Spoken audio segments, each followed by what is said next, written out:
No, you don't need the. I'm doing this my way. He a legend, he a legend, he a legend. He a legend, he a legend, he a legend. He a legend. Welcome to the league, to the league, to the league, to the league, to the league. Welcome to the league, to the league, to the league, to the league, to the league of items. What's up, everybody? It's Pikel with League of Items, and in today's video we're going to talk about Worlds 2020 because that is, I think, what's going to be the most similar Worlds to this one. We're going to go over the most important players on every team, the most overrated players, the most underrated players, and my three bets. These aren't the three teams that I think are the most likely to win, but they're three teams that I think are worthwhile betting on at a couple different tiers of odds. And then, you know, as this goes on, we're going to basically make the tier list as well. So let's talk first about Worlds 2020. So in 2020, that's when Dom Juan won the World Championship. It was a jungle carry meta. It was perfect for Canyon. Showmaker was playing out of his mind. They had a supportive AD carry. I'm like 99% sure Beryl was the support. They had a very good team. They played Suning in the finals. Suning was my dark horse that year. Suning had Huanfeng, who was really the heart and soul of that team. They had SFM, Angel. It was a pretty good squad. They also had Bin. That was really Bin's coming out party in terms of showing that he's a very good top laner. And those were some of the edges that I had going into the tournament. I believed in SFM, I believed in Bin, I believed in Huanfeng. I knew Sword Art was a really good support at the time, and the meta was very good for Huanfeng. He was and still is, a very good like hard carry ADC, where he will take on an entire team by himself. Not everybody has that ability, and you saw a pretty big difference between Ghost and Huanfeng, and how their careers have kind of played out. Neither is really, you know, super important player right now. There's a dog barking, so if you hear a dog, he is barking. Not my dog, but he's a nice dog. So I think that I'm somewhat interested to see what AD carries is the most important in this tournament. From what I've heard, Ezreal and Jhin are going to be very important. Jhin, in my opinion, is one of the worst AD carries in League of Legends. The playstyle that it kind of forces you to adopt is not that good for professional play. And the only reason why we see the good teams play it is because if you're the better team, you can get away with it. If you're the worst team, you're eliminating a lot of your ability to be competitive in the mid to late game because your damage output just isn't going to be as high as other teams. Another team who had a really good Worlds run in 2020 was G2. And again, you know, it's important. It was important to have a strong jungler. Jankos was a good jungler at that point in time. I think he was slightly overrated at that point in time, but he had a good Worlds. Caps was there, obviously. Just a really strong team, and I think that the main takeaway should be that hopefully, because of some of the item changes that have happened recently, we'll have more aggressive junglers. Supposedly, Belveth, who Yike has played in some of his earliest matches when he came up into the LEC this year. Belveth, Bloodthirster, Stridebreaker, and Gore Drinker were both buffed. So we might see more carry junglers. When we see more carry junglers, it doesn't mean that no teams will play tank junglers as, you know, block picks. That disincentivizes teams from playing something with a dash. Like maybe you play Poppy, a player like Peanut loves playing like Poppy, and kind of made that a very strong pick a couple years ago. Peanut is another player who had a really good Worlds 2020. He was on LGD at the time, really carried that team into the tournament. Peanut was coming over from Korea at that point in time, was really underappreciated for some reason, and people kind of forgot how good he was. And I guess that's a good segue into the important players, because the difference between myself and a lot of other people that make this kind of content is that a lot of people put much more weight on recent performance. Recent performance isn't something that I really care about at all, especially in international tournaments. That's what helped me get onto a team like Suning. I picked DRX as one of my teams to win Worlds last year, and I won over $1,000 on it. This mentality of like trying to identify how talented a player is year over year and keeping a relatively stable opinion on talent is what helps you push back against the market when the market has huge differences in prices for different teams that at the end of the day are, similar in talent. It's much less common for like an NBA player, for example, to be thought of as one of the best in the world, and then horrible, and then good, and then great, and then horrible, and then one of the best in the world. It doesn't really swing as much in a lot of other sports. And I think one of the reasons is form is temporary, class is permanent. We're looking for the upper echelon players that have the highest class, because we are classicists here. Classicist or classist? One of those. So let's talk about the most important players. And I have some players on a list on this screen that I'm just not going to show everybody, but I'm going to go from the bottom to the top. Some of these teams, I don't know them well enough to have a most important player in terms of their play style or who the most talented player is on some of the play-ins teams. But for Detonation Focus Me, Arya is the heart and soul of that team and has been ever since he came up. Not really going to spend too much time talking about that. CTBC, the only player that I really recognize is Xiaoxi. Xiaoxi is a very good hook champion player, played in the LPL, and then went to one of the minor regions. The Brazilian team is really interesting to me. I think that they could be surprising and put together some wins during the play-in tournament.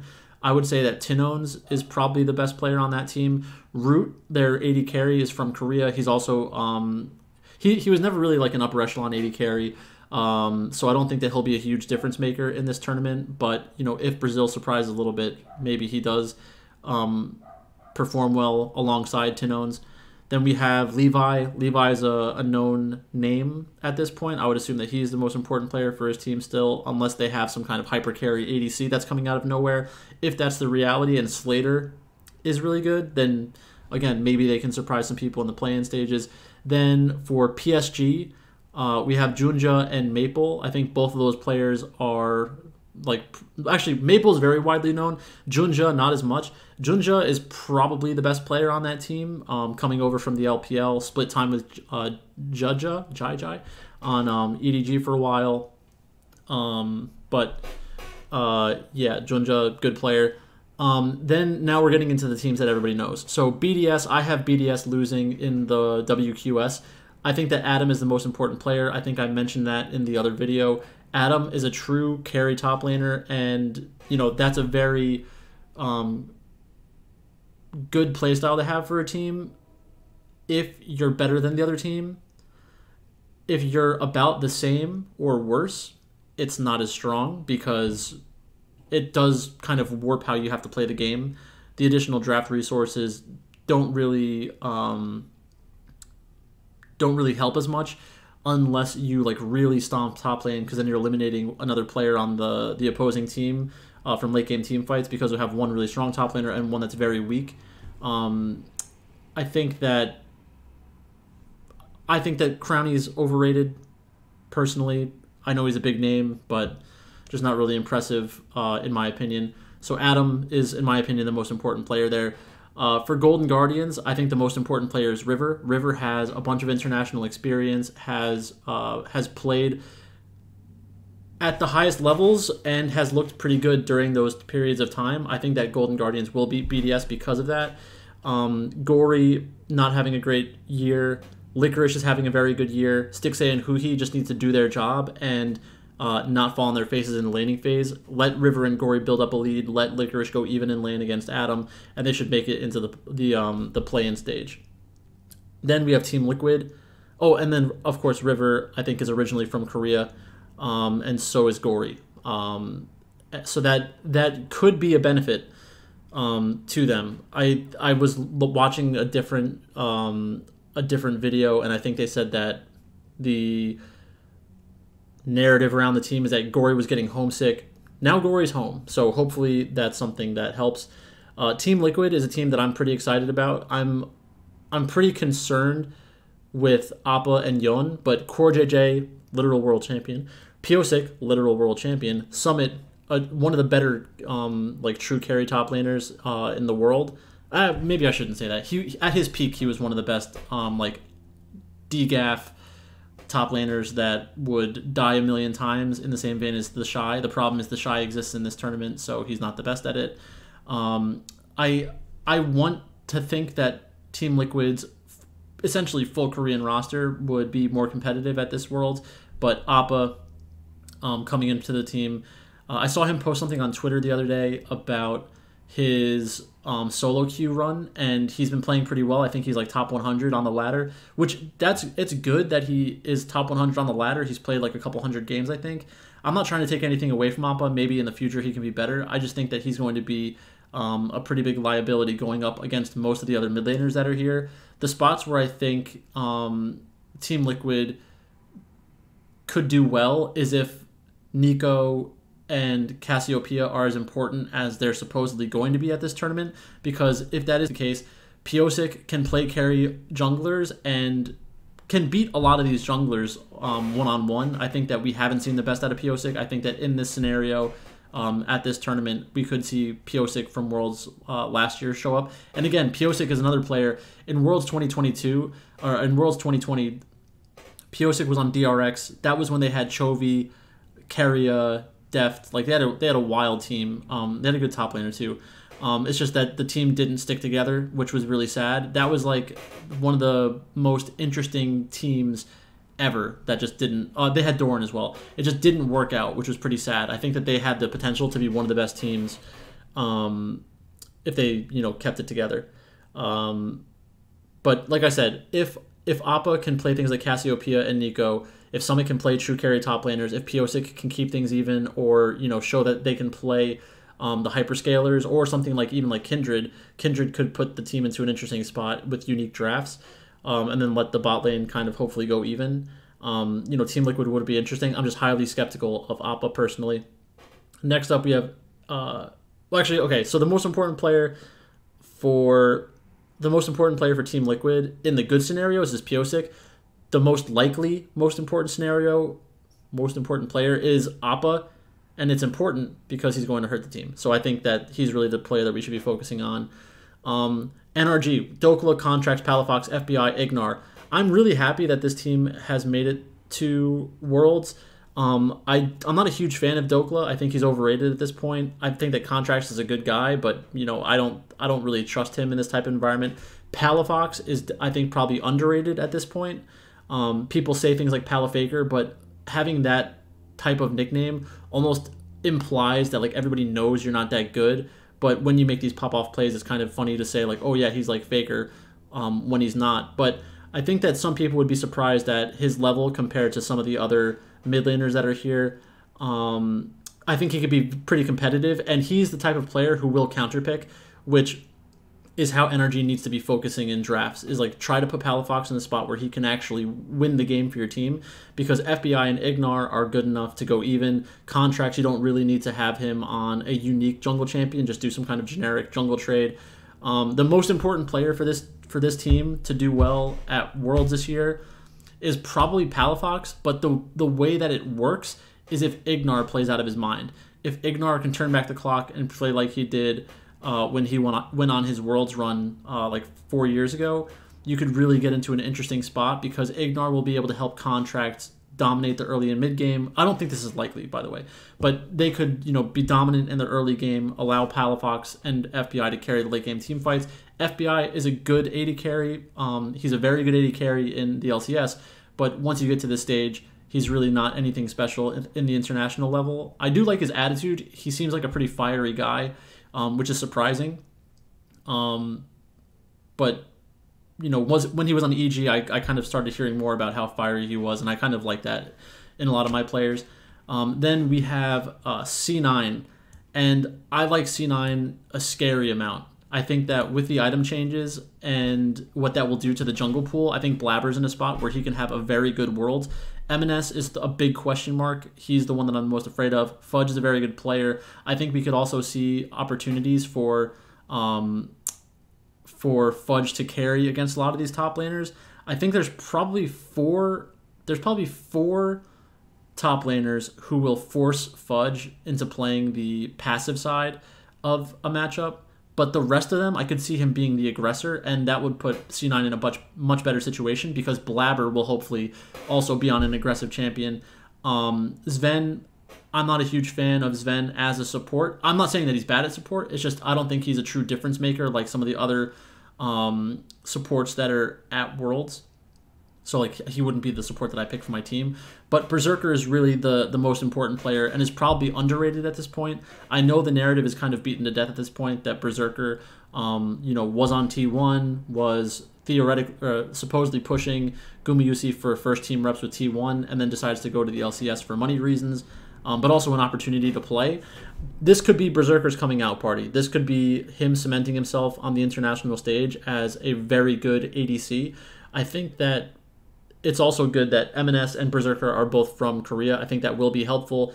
This stage won't be too big for Fudge, Blabber, or Sven. They've all been in this situation before, and I think at some point it's inevitable that these teams from North America just embrace the risk and play a riskier playstyle because they understand, we're not supposed to win anyways, so let's just play aggressively, confidently, and hopefully we can make something crazy happen. Then we have Mad Lions. I think with Mad Lions, I don't really believe in Mad Lions at all. I think that El Yoya is definitely the best player on the team. He has been overrated for a couple of years in terms of his jungling ability. And again, he's another player that in 2020 started building a name for himself because of the type of meta that they were in. It could be a good meta for El Yoya again, and that's the only reason that this team could maybe surprise somebody. Hylissang, hyper-aggressive. Karzi, hyper-aggressive. I love watching them play. I like El Yoya. I just don't like Niski. I don't like Chasey. I think Chasey's not been playing very good. But with Niski, I hate his playstyle. I don't like his champion pool, and I think that there are going to be a lot of spots where Niski is the reason why the team fails. And it's not anything against Niski personally. It's just I just don't think that he's very good. I think he's overrated. One of the more overrated players at the tournament.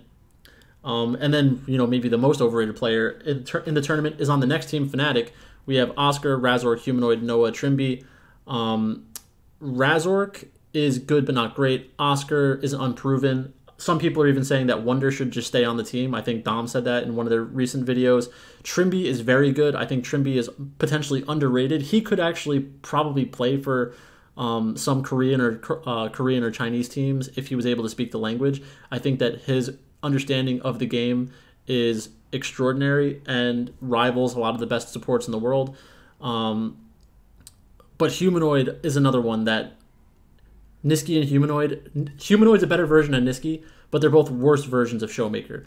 So in a world where Showmaker exists, that kills off a lot of your chances to win, because if you do run into Damwon, they'll probably just destroy you because they're a much better version of your team. So like if you look at the way that the teams are built, Chasey, El Yoya, Niski, Karzi, Hylissang, Oscar, Razor, Humanoid, Noah, Trimby, then you have Kana, Canyon, Showmaker, Deft, Kellen, like that. It's a similar style because you have the carry jungler, you have mid laners that play more of a roam style, but then Showmaker also has the ability to completely dominate games on hard scaling champions. So yeah, I don't expect Fnatic to do much.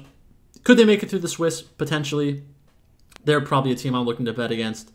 Then we have G2, and if you've watched a lot of my videos, you know that I've called G2 overrated for probably 2 years, something like that. And it's not because I don't think they're the best Western team at this point. Once EG kind of went sideways and is no longer like a competitive organization since Danny left. And I guess that's relative, but I really think with Danny that could have been something different. But G2 is the best Western team for sure. Broken Blade is overrated at this point, but it's fine. Most matchups he'll be fine.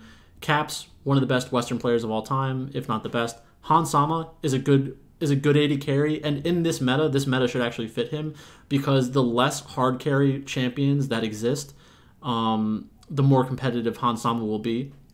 He's a better utility player. So like when it was Hansama and Ignar, that was when they were at their best, was during that utility year, or it might have been 2 years.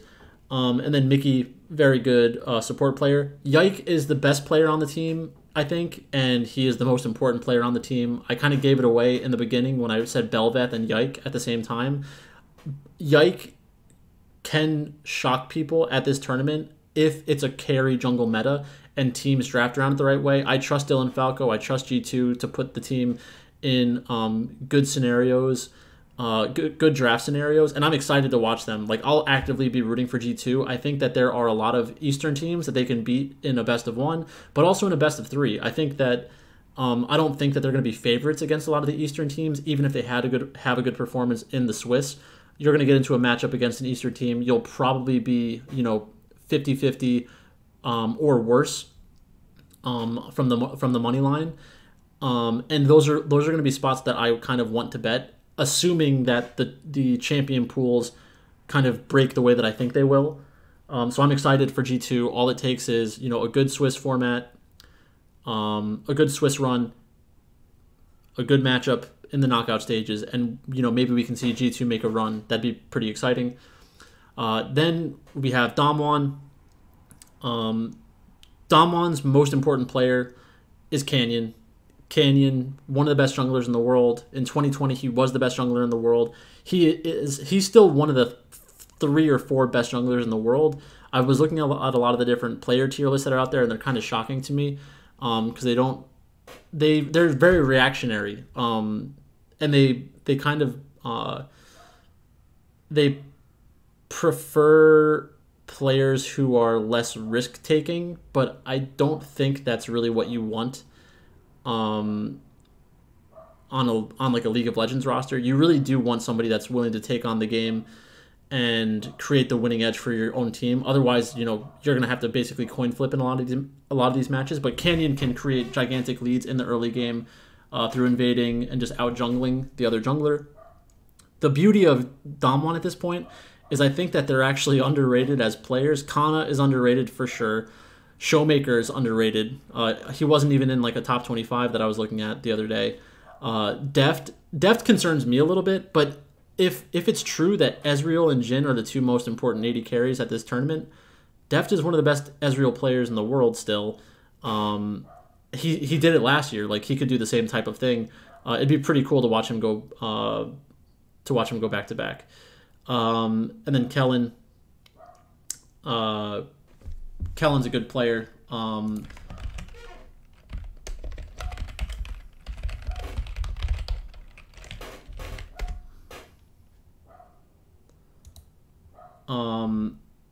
Well, actually, that was one other thing that I was going to talk about, were the players that are not the best players that are not at Worlds. So I'll include that as well once we get through this section. So then we have KT. I think KT as a whole team is overrated. Keen is probably the most important player on this team. If it's a true carry jungle meta, Cuz will not be good in that meta. If it's a utility meta, then Aiming and Lehens could actually be pretty good. That's when they were kind of making a name for themselves in 2020. That was when I think Lehens was playing with Tarzan on Griffin. I think Viper was on that team as well. But they weren't able to make Worlds that year, I think. Then BDD, good consistent player. I just don't think he's going to be a true difference maker at this tournament against the other top mid laners. Weibo is a team I'm excited for. I like Weibo a lot because they have the Shy. They're the former Suning organization, which I mentioned before in 2020 making their run. FPX Crisp, now playing for Weibo. Light is a good AD carry. Not great in my opinion. He's not a true difference maker.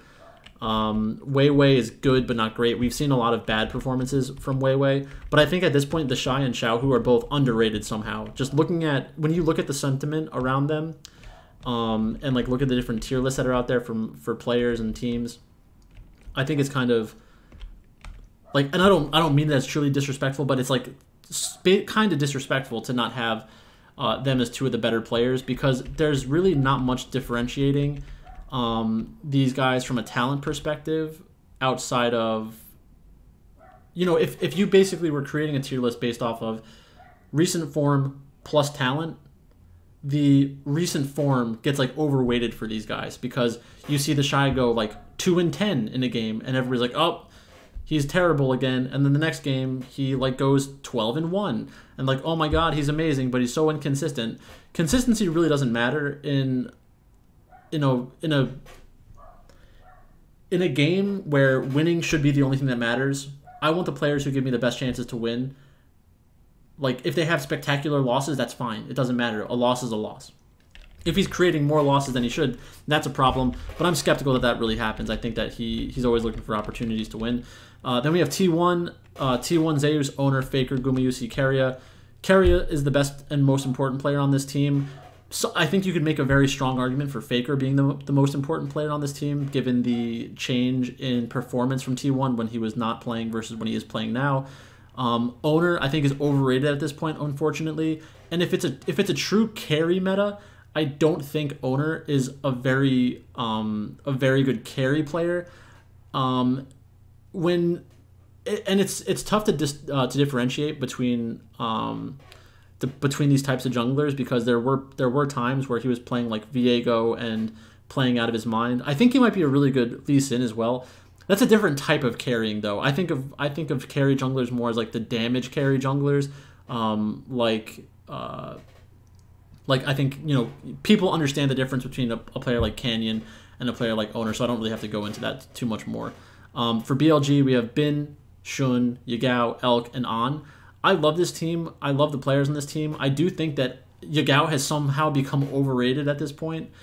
He's always been a trailing indicator, not a leading indicator, which is my way of saying, like, if a team is playing well, like, he can be on a team that's playing well, but he's most likely not going to be the reason why the team has built up a gold lead.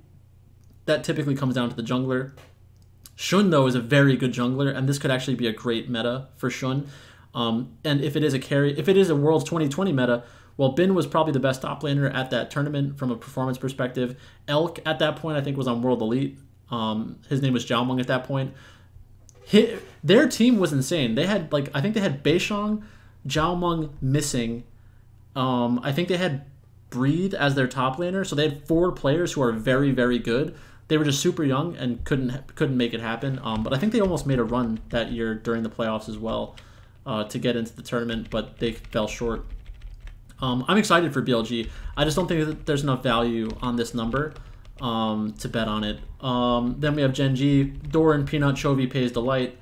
I think that Chovy is the most important player and the best player, and I think this is going to seem crazy. I think he's underrated at this point by most people, because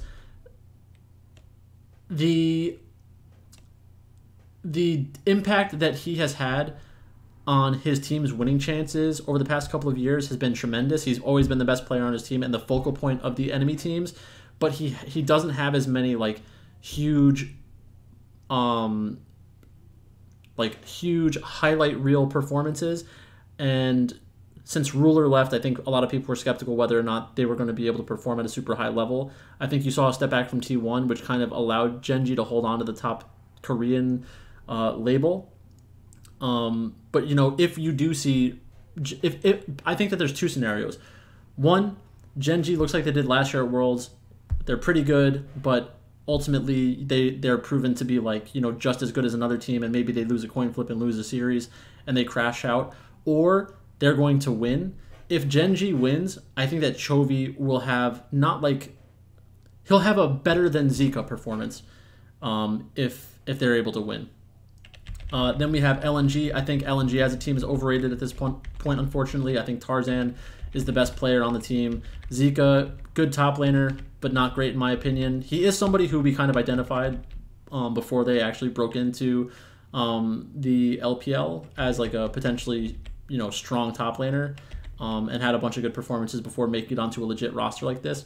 Scout, one of the best mid laners in the world. Another player who's not super flashy a lot of the time in the early and mid game, but is always able to do his job. Gala, one of the most overrated AD carries in the world. And it just goes back, I say it all the time, with RNG, they literally admitted in their videos, their hype videos and stuff, that they would just try to feed Gala kills. And it's a good thing and a bad thing. It shows that they believed in Gala's ability to carry games, but it distorted the public perception of like, is he creating this for himself? Is he truly that crazy and like a huge benefit to his own team, or does his team just understand that 80 carries utilize gold very well and they're okay if he has it? And then Hong is a good support. And then last but not least, we have JDG. I think that JDG is the best team, the most talented team, but they're overrated from like a win percent chance. The books are saying they're plus 120, which is a 45% chance to win Worlds. That's crazy. That's not an accurate number. Like the lowest that a team should be to win a tournament like this is probably 30 to 35%. So you're paying a 10% premium to a 15% premium to bet on JDG. It's just not really something that I would ever do. So there's that. The two players that I'm upset that are not at Worlds, just talking about players who are kind of underrated or underappreciated. I think the two best players from the West that are not here are Jojo Pyun and Jonghoon. I think that if they were on the better teams, they would have the upside of like breaking out at a tournament like Worlds.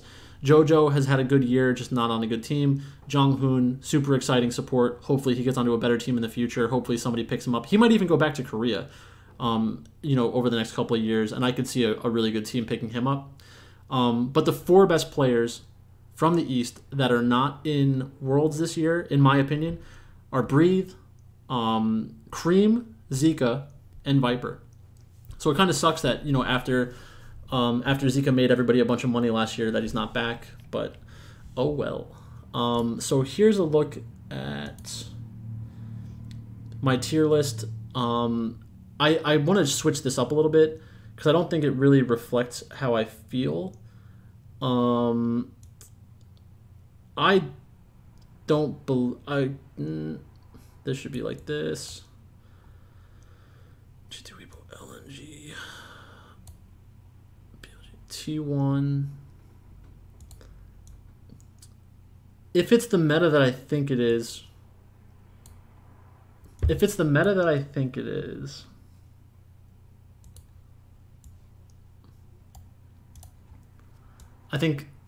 do think that JDG is the team who's most likely to win. Okay. I don't think BDS makes it out of the plan. NRG, I'm not excited to have them go far in the knockouts. I just don't think that's realistic. Golden Guardians, another team, I just don't think it's realistic. Mad Lions, don't really believe in their roster. Same thing with Fnatic. Team Liquid, I like the idea, like I mentioned before. I just think that Appa is going to hold them back. KT, I think, will fall back down to earth.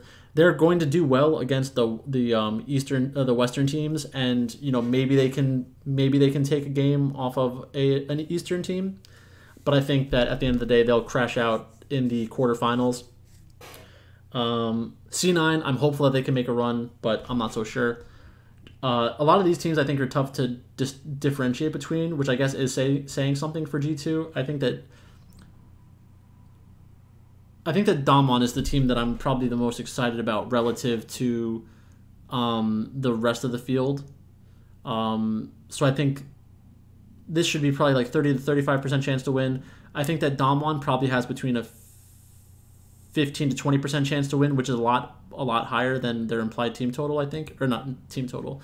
Their implied win rate of 6.7%. A lot of these other teams, I think that they should probably be closer to like 12, roughly 12%. Gen G is listed at 15%, so I think it's a little over. T1, I don't like this meta for T1 or Gen G, honestly.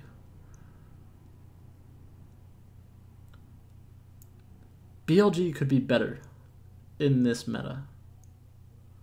The only way that this meta ends up working out is if it allows Keria to be a true carry like he was like 3 or 4 years ago. He was a rookie at that point too, I think. It was Piosik and Keria, I think were both rookies that year. I kind of want to put BLG above both of them. Weibo, I can't really put them past. LNG, I can't really put them past. G2 is really interesting for me. I think G2 is going to surprise a lot of people this year. They're very interesting to me. I have very high hopes for them. I could see them beat. The reason I could see them beating a team like LNG is because if Yike is playing carry champions and Tarzan is playing like tank junglers or neutral junglers that aren't going to actively try to push a lead, like, is Tarzan capable of playing that way? Yes. Does he always play that way? No. And that's because he's just such a good jungler that his coaches kind of forget, like, oh, maybe we should let him play a more volatile champion and carry the game harder. Caps, I think, can go toe-to-toe with Scout. He doesn't become the favorite in that matchup. But, you know, I think he can hold his own for the most part. And then Zika against Broken Blade. I think Broken Blade in the right matchup can be fine, can win that matchup. And then Gala and Han against Hansama and Mickey. It'll just come down to the draft. So I think that there are ways for G2 to beat LNG. G2 against Weibo. Kind of the same thing. I could see Yike just being better than Weiwei, which is really all you need. Because in that scenario, they'll let the Shy play the carry side and then hope that he doesn't kill them. I think the draft thing, I think it really just comes down to my high opinion of Dylan Falco. Then we have against T1. It might just be G2 just might be a better fit for this meta than T1. Genji. That's really the toughest one. I'm willing to do this just for the video, basically. Like, I think that this isn't necessarily representative of, like, I think they're more talented players. They just might be a better fit for the meta.